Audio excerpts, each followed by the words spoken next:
నువ్వు తిను మావా. కరిగిపోయిందా? మొత్తం కరిగిపోయిందా? ఇవాళ మనము మళ్ళీ ఒక మనుషులు ఈ కూర కూడా తింటారా అని అలాంటి కూర చేసుకున్నాము. మా అమ్మ రియాక్షన్ ఇదే ఉంటుంది. నేను ఎప్పుడైనా బేజా ఫ్రై చేస్తా అంటే మీరు నమ్మరు, నేను ఇప్పటివరకు ఇంట్లో ఎప్పుడు బేజా ఫ్రై చేయలేదు. మా అమ్మ చేయలేదు ఇంట్లో. సో నేను ఎప్పుడు చేసినా ఎప్పుడు తిన్నా బయట తింటాము. ఇంకా మావాడు మా కెమెరా ఆయనకి ఇంకొక ఇద్దరు ఉన్నారు పెద్ద మనుషులు. సో సండే మార్నింగ్ మేము కంపల్సరీగా చార్మినార్కి వెళ్ళి ప్రాపర్ అథెంటిక్ హైదరాబాద్ బ్రేక్ఫాస్ట్ తినడానికి మాకు మోస్ట్ ఫేవరెట్ థింగ్ ఏది అంటే ఈ బేజా ఫ్రై. ఈ బేజా చూడడానికి కొంచెం ఆడుగా ఉంటుంది కానీ తిన్నాక అదిరిపోతుంది. సో చిన్నప్పుడు మా సైన్స్ టీచర్ చాలా హ్యాపీగా ఫీల్ అవుతుంది. పార్ట్స్ చెప్పమో దీంట్లో. ఇది సెరిబెల్లం, సెరిబ్రమ్. సో ఇందులో చాలా పార్ట్స్ ఉన్నాయి. వీటి పేర్లు అన్నీ మాకు జాగ్రత్తగా తెలిసి మీకు తెలియాల్సిన అవసరం లేదు. టేస్ట్ మాత్రం అదిరిపోతుంది. సో మన దగ్గర 1 2 3 4 5 ఉన్నాయన్నమాట. 1 2 3 4 5. సార్ నీకే వచ్చింది, నువ్వే ఎంజాయ్ చేయి. ఈ బేజాని పర్ఫెక్ట్గా స్టెరిలైజ్గా కుక్ చేసుకోవాలి అనుకుంటే దీనికి ముందుగా ఇక్కడ హాట్ వాటర్ ఉన్నాయి కదా, హాట్ వాటర్లో ఒక ½ స్పూన్ అంత పసుపు వేసి మంచిగా పెళ్లి కొడుకుని తయారు చేయాలి. కలపమ్మా, మంచిగా కలవాలి పసుపు. ఇప్పుడు డూ ద ఆనర్స్. చూడండి మీ అబ్బాయి ఎట్లా పట్టుకుంటున్నాడు. అబ్బా, ఒక్కొక్క దాన్ని జాగ్రత్తగా ప్రేమగా గరిటెలో పెట్టుకొని మెల్లగా వదలండి నీళ్ళలోకి, చితక్కుండా. విరగకూడదు, పొరపాటున ఏ బేజా విరగకూడదు. స్లోగా స్టడీగా జాగ్రత్తగా దించాలి. దీని సెరిబెల్లం ఊడిపోయింది, సగం బుర్రే ఉంది దానికి. పాపం మతిమరుపు వస్తుంది ఇప్పుడు దానికి. ఈ బేజాలు వేసుకొని 4 to 5 minutes పోచ్ చేసుకోవాలి. పోచింగ్ అంటే ఏంటంటే బాయిల్ అవ్వకూడదు, వాటర్ చాలా హాట్గానే ఉండాలి కానీ బాయిల్ అవ్వకూడదు. ఆ టెంపరేచర్లో 4 to 5 minutes లైట్గా కుక్ చేసుకున్నాను అనుకోండి, దానిపైన ఎటువంటి బ్లడ్ ఉన్నాయి, ఏం స్టెయిన్స్ ఉన్నాయి కానీ అన్నీ వెళ్ళిపోతాయి. సో ఒక 5 minutes అయిన తర్వాత దీన్ని పక్కకి తీసేసుకోవాలి. దీని రంగు కొంచెం మారిపోయి దీంట్లో ఉన్న ఫ్యాట్ కూడా బయటకు వస్తుంది. సో 4 to 5 minutes కుక్ చేసుకోండి. ఎక్కువ కదపకండి, బేజా వల్ల బేజా బుర్జీ అయిపోతుంది. అస్సలు అవ్వకూడదు అలా, మనకి పీసులు లాగే కనపడాలి తినేటప్పుడు, అప్పుడే టేస్ట్ ఉండేది. దాన్ని మరీ కొంతమంది ఎగ్ బుర్జీలా చేస్తారు, అట్లా చేస్తే మాకు ఎక్కదు. సో ఇది మా స్టైల్ అనమాట. మా స్టైల్ లాగే చేస్తేనే మీకు టేస్ట్ వచ్చింది. మీరు ఇంకేలాగా వస్తే టేస్ట్ రాదు, ముందే చెప్తున్నా. సో దీన్ని కదపకండి, స్లోగా బాయిల్ అయిన తర్వాత తీసి పక్కన పెట్టుకుందాం. చూడండి, పోచింగ్ అంటే ఇలా అవ్వాలి, మరీ విగరస్ బాయిలింగ్ రాకూడదు. చాలా స్లోగా స్టడీగా లైట్గా బాయిల్ అవుతూ ఉండాలి. సో ఒక 5 to 6 minutes అయిపోయింది. 5 నిమిషాలు 6 నిమిషాలు అనకండి, 5 నిమిషాల తర్వాత 6 నిమిషాలు లోపల తీయాలి దీన్ని. ఇప్పుడు జాగ్రత్తగా బయటికి తినన్నా. చూడండి, ఇలా పసుపు వేసుకోవడం వల్ల మీకు ఆ బ్లడ్ స్టెయిన్స్ ఏమున్నా కానీ వెళ్ళిపోతాయి. చూడడానికి కూడా ఆడుగా ఉండదు. Okay, 1 is out. తీయడం వచ్చేసింది మా మనకి.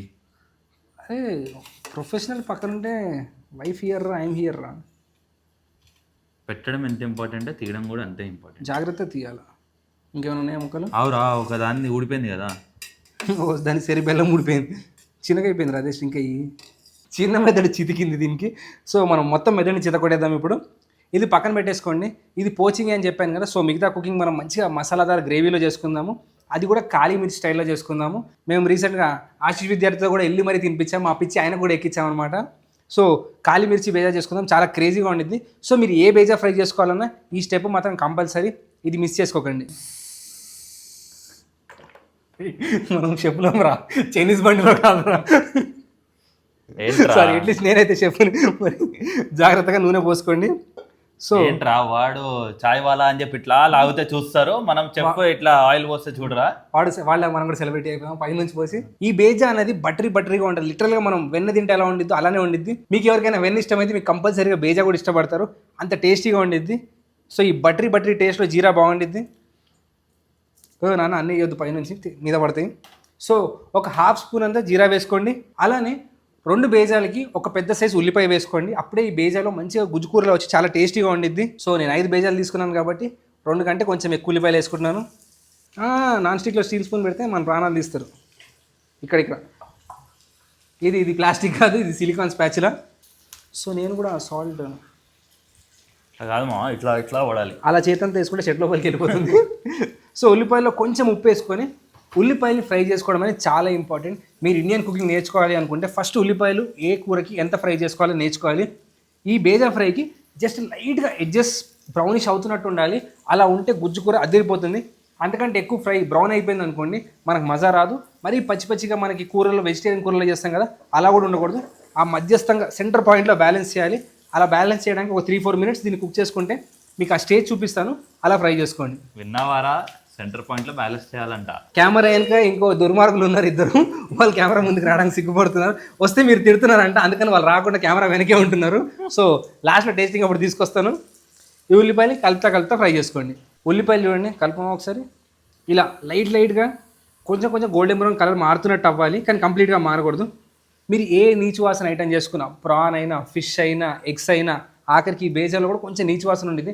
ఆ నీచు వాసన కట్ చేయడానికి బెస్ట్ రెమెడీ కర్రీ లీవ్స్ అనమాట. సో మీరు నీచు వాసన రాకూడదు అనుకుంటే కర్రీ లీవ్స్ వేస్తే కర్రీ లీవ్స్ స్మెల్ వచ్చి దాని స్మెల్ రాదు బయటికి. సో కొంచెం ఫ్రెష్ కరివేపాకు తుంచేసి వేసుకోండి. అలానే ఆ ఫ్రెష్నెస్, ఆ కిక్ యాడ్ చేయడానికి పచ్చిమిరకాయలు చాప్ చేసుకోండి. వాడు చాలా డెలికేట్గా కలుపుతున్నాడు, అలా డెలికేట్గానే కలపాలి ఈ కూరకి. ఇప్పుడు దీంట్లో ఫ్రెష్గా గ్రైండ్ చేసుకొని అల్లం వెల్లుల్లి ముద్ద కంపల్సరీగా ఈ బేజాలో ఫ్రెష్ వేసుకోండి. మీరు మరీ ప్యాకెట్ తెస్తే మజా రాదు. పసుపు ఆల్రెడీ నేను బేజా ఉడికించేటప్పుడు వేసాను కాబట్టి ఇప్పుడు ఇందులో ఎటువంటి పసుపు వేయట్లేదు నేను. సో మీకు కావాలి అనుకుంటే ఒక చిటికెడు వేసుకోవచ్చు, పాపం ఏం రాదు. ఇప్పుడు దీంట్లో ధనియాల పొడి, కొంచెం గరం మసాలా, 1 స్పూన్ అంత ధనియాల పొడి, 1 పావు చెంచా గరం మసాలా. ఇప్పుడు దీంట్లో మన బేజా 4 ముక్కలు చేయాలమ్మ ఒక్క బేజాని. ఎందుకురా ఇంతమంది ఉన్నాం కదరా, మరి మనం 4 ఉన్నాము. ఇందాక వాటాలు వేసుకున్నాగా 1 2 3 4 వీళ్ళిద్దరు వచ్చారుగా ఇప్పుడు. సో ఈ స్పూన్ తీసుకోండి, సెంటర్లో కట్ పెట్టండి, ఇలా ఒక కట్. సో ఇలా మొత్తం కిచిడి చేయకండి, వీలైనంత వరకు కొంచెం పెద్ద పెద్ద చంక్స్లా కట్ చేసుకోండి. ఇలా ఎప్పుడైతే మీకు బేసాలు లైట్గా డ్రై అయిపోతున్నాయో కొంచెం వాటర్ వేసుకోండి, చాలా కొంచెం. చిన్నప్పుడు బ్రెయిన్ తింటే బ్రెయిన్ బాగా పెరుగుతుంది, బాగా పనిచేస్తుందని చెప్పారు. బ్రెయిన్ న్యాచురల్గానే సూపర్ ఫుడ్ అనమాట. మీరు చాలా యూరోపియన్ కంట్రీస్ కానీ అమెరికన్ కంట్రీస్లో కానీ ఫస్ట్ పిల్లలకి అలవాటు చేసేది బ్రెయినే అనమాట. నీకేం తినిపించారమ్మా చిన్నప్పుడు? నాకు చికెన్ లివర్ తినిపించారా. వీడికి చికెన్ లివర్ తినిపించారంట. అట్లా ఆఫుల్ మీట్ అనేది చాలా న్యూట్రిషన్ డెన్స్ ఉండేది అనమాట. చికెన్ లివర్ కానీ, మటన్ లివర్ కానీ, లేకపోతే కొన్ని కంట్రీస్లో, స్పెషల్గా యూరోపియన్ కంట్రీస్లో ఇలా ఈ బేజా తినిపిస్తారు. ఈ స్టైల్లో బేజా తినిపించరు, దాన్ని కొంచెం లైట్గా సాల్ట్ అండ్ పెప్పర్ వేసి ఉడికించి తినిపిస్తారు. ఎందుకంటే చాలా న్యూట్రియన్స్ డెన్స్ ఉండిద్ది. ఇందులో 30 to 35% ఫ్యాటే ఉండిద్ది అనమాట. సో ఆ ఎసెన్షియల్ ఫ్యాట్స్ చాలా ఇంపార్టెంట్ పిల్లలకి. బ్రెయిన్ గ్రోత్ నిజంగానే హెల్ప్ అవుతుంది అంటారు. సో అందుకని మా బ్రెయిన్ కూడా చాలా షార్ప్గా పనిచేసింది ఎవ్రీ వీక్ తిని దీనివల్లే అనమాట. కారణం ఎవరికి సీక్రెట్ ఎవరికి తెలియదు. సో మీరు కూడా ఇప్పుడు దాకా బేజా తినకపోతే అర్జెంట్గా వెళ్ళి బేజా తినండి. మీకు ఒకవేళ వండుకోవడం రాకపోతే ఈ వీడియో చూడండి, ఈ వీడియో మీ అమ్మకు పంపించి వండిపించుకోండి. సో ఇప్పుడు దీనిపైన మూత పెట్టేసుకోవాలి, ఎందుకంటే మూత పెట్టేసుకుంటే మనకి బేజాలు అనేవి పర్ఫెక్ట్గా స్టీమ్ అవుతాయి. సగం కంటే ఎక్కువ ఆల్రెడీ కుక్ అయిపోయింది కదా, మిగతా సగం ఇప్పుడు కుక్ అవుతుంది. బేజాని 5 నిమిషాలు మూత పెట్టి కుక్ చేసేసుకోండి. చూడండి, అందులోంచి బటర్ ఆయిల్ అంతా కరిగి బయటకు వస్తుంది. ఆ బటర్కి ఎక్స్ట్రా బటర్ యాడ్ చేసి ఇంకా ఫ్లేవర్ఫుల్గా తయారు చేయడానికి కొంచెం బటర్. ఈ బటర్ వేసుకోవడం వల్ల మీకు 2 విధాలుగా పనికొస్తుంది. ఒకటి ఫ్లేవర్ యాడ్ అవుతుంది, ఇంకోటి ఎమల్సిఫికేషన్, ఆ వచ్చిన నూనె అంతా లోపల కలిసిపోవడానికి.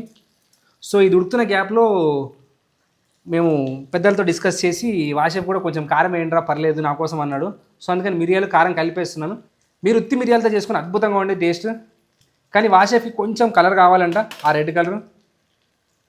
సో చాలా లైట్గా వేయనట్టు కారం వేసుకోండి. అలానే కొత్తిమీర కలిపిన తర్వాత వేయాలరా కొత్తిమీర. ఇది చాలా డెలికేట్గా ఉంటుంది. నువ్వు అన్నిసార్లు కలుపుకుంటూ వేస్తే అది పిప్ అయిపోతుంది. బటర్ రా కలవలేదురా. బటర్ కలుపుతాం రా, చాలా నెమ్మదిగా. ఇంకొన్ని రోజులు అయితే వీడు నన్ను పక్కకి వెళ్ళకుండా నీకు చేయడం రాదురా, నేను చేస్తా అని చెప్పి అనేటట్టున్నాడు మావాడు. చూడు కలిసిపోయింది రా, అంతా కలిసిపోయింది. చూడు కలర్ ఓకేనా? ఓకే. కలర్ వేణుమా వేణుము, టేస్ట్ వేణుము. చూడండి, నేను ఇంత కలుపుతున్నా కానీ బేజాలు ఇంకా విరగలేదు, చితికిపోలేదు. సో జాగ్రత్తగా డెలికేట్గా చేసుకోండి. కుదిరితే నాన్ స్టిక్ ప్యాన్లో చేసుకోండి. చివర్లో కొంచెం, ఇది నా తీటకే ఇస్తున్నాను, మీరు అవాయిడ్ చేసుకోవాలనుకున్నా పర్లేదు, కొంచెం ఫ్రెష్ క్రీమ్, అలానే సాల్ట్. చాలు కలిపి కలిపి. ఆ క్రీమ్ వేయడం వల్ల లైట్గా ఆ షార్ప్నెస్ అనేది కట్ అవుతుంది అనమాట. మనకు ఆ క్రీమీ బ్రెయిన్లో కొంచెం క్రీమ్ వేసుకుంటే ఎక్స్ట్రా క్రీమీగా ఇంకా అదిరిపోతుంది. చూడండి, కొంచెం క్రీమ్ వేయగానే దాని లుక్, టెక్స్చర్ అంతా మారిపోయింది. చీట్ కోడ్ అనమాట, ఇట్లాంటివి ఎవరికి చెప్పము. సో మా వాడు వచ్చాడు కాబట్టి వీడి వల్ల మీకు కూడా చీట్ కోడ్ రివీల్ చేసేస్తున్నాం. కొంచెం ఉప్పేస్తా. ఓకే మా వాడు ఓకే అన్నకి వేస్తున్నాను. బ్రెయిన్ అనేది చాలా ఎక్స్పెన్సివ్ పార్ట్ అనమాట గోట్లో. ప్రైస్ చీపే కానీ ఒక మేకకు ఒక బ్రెయిన్ ఉండిద్ది కాబట్టి మీరు ఎప్పుడైనా బేజాలు తెచ్చి చేసుకున్నప్పుడు చాలా జాగ్రత్తగా శ్రద్ధగా చేసుకోండి. So brain is all yours. ఈ బ్రెయిన్ నిజంగా మాకు అలవాటు చేసింది. నేను తినేవాడిని, వీడు తినేవాడు, కానీ మాకు అంత పిచ్చి లేదనమాట. అంటే తినాలి. మా డాక్టర్ ఫ్రెండ్ ఉన్నాడు కదా, నితిన్, కెమెరా వెనక కూర్చొని నవ్వుతున్నాడు. వాడికి పిచ్చి ఏమంటారు, ఒక టైప్ ఆఫ్ సైకోయిజం అనమాట. ఆ బ్రెయిన్ అంటే ఎందుకంత పిచ్చో మాకు తెలీదు. సో వాడి వల్ల మాకు ఎక్కువ అలవాటు అయిపోయింది. వాడి కోసమే చేసాము ఇది, కానీ వాడు బయటికి రావడానికి ఏడుస్తున్నాడు. వాడిని ఎట్లయినా తీసుకొచ్చి తినిపిస్తాయి. వాడు పక్కనోడు బ్రెయిన్లు తిని తిని తిని ఓకే, వాడికి బ్రెయిన్ ఎప్పుడైనా దొరకకపోతే ఈ బేజాలు తినడం స్టార్ట్ చేసి అట్లా అనమాట. బేజా వండడమే కాదు, వడ్డించడం కూడా చాలా జాగ్రత్తగా డెలికేట్గా వడ్డించాలి. కరెక్ట్గా వడ్డిస్తున్నా సార్? ఇంకొంచెం మెల్లగా ఇంకా మెల్లగంట, జాగ్రత్తగా పూ మాదిరి వడ్డించాలి. రండి ఫ్రెండ్స్, తినేద్దాం. చివర్లో కొంచెం కొత్తిమీరతో గార్నిష్. మీకు ఏం గార్నిష్ చేయాలో అర్థం కాకపోతే నాన్ వెజ్ డిష్లకి పైనుంచి కొంచెం కొత్తిమీర వేయండి, ఆటోమేటిక్గా అందంగా తయారవుతుంది. సో లెట్స్ ఎంజాయ్ చేసే కంటే ముందు 2 ఫోటోలు తీసుకొని తర్వాత ఎంజాయ్ చేద్దాం. నువ్వు తిను మామా. కరిగిపోయిందా? మొత్తం కరిగిపోయిందా? ఓకే, ఇంకోండి వీడియో అనమాట. దుర్మార్గుడు మాకు అలవాటు చేసినాడు ఈ బేజాలు. మా బేజా తింటాడు, లేకపోతే ఈ బేజా తింటాడు. ఏదో బేజా తింటే కానీ వీడు ప్రశాంతంగా ఉండడు. వీళ్ళిద్దరు బేజా కూడా పెంచింది నేనే. Don't worry. అయితే డాక్టర్ కదా, మరి అట్లాంటిదే పెంచుతా ఉండవు. మీతో తిరిగి మా బేజా పోయింది, అందుకే తిడుతున్నాను. థ్యాంక్స్. మా వాడు దేశం వదిలేసి వెళ్ళిపోతున్నాడు. మీకు ఎక్కడైనా బయట దేశాల్లో కనపడితే హాయ్ చెప్పండి. ఇలా లేదా చెప్పించుకో. కొద్దిగా తాగదు కూడా చేసుకోండి మీ ఇష్టం. చలో తిందాం మనం. నీ ఒక్కడికే కాదు, మేము కూడా తినాలి. లెక్కేసుకుని మనము తీసుకెళ్తుంది వాడు. అదే కదా. సరే పోనీ, పిల్లడు ఎంజాయ్ చేస్తున్నాడు, ఫారెన్ వెళ్ళిపోతున్నాడు. జానేదో జా సిమ్రన్ జా, జీలే అప్నే జిందగీ.